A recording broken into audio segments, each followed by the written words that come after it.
2:43 es el tiempo que le queda al Pozo para darle la vuelta al resultado a Peñíscola para seguirlo aumentando.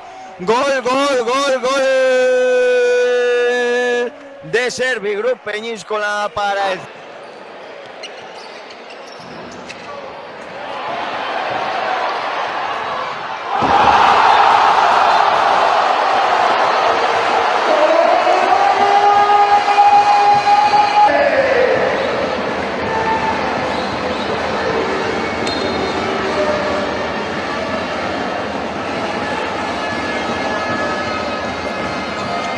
Apareciendo Eloy, le puede pegar el taconazo para Paul. Vamos a ver quién inventa el 10, porque Aracolea se que marcha de uno, se marcha de dos.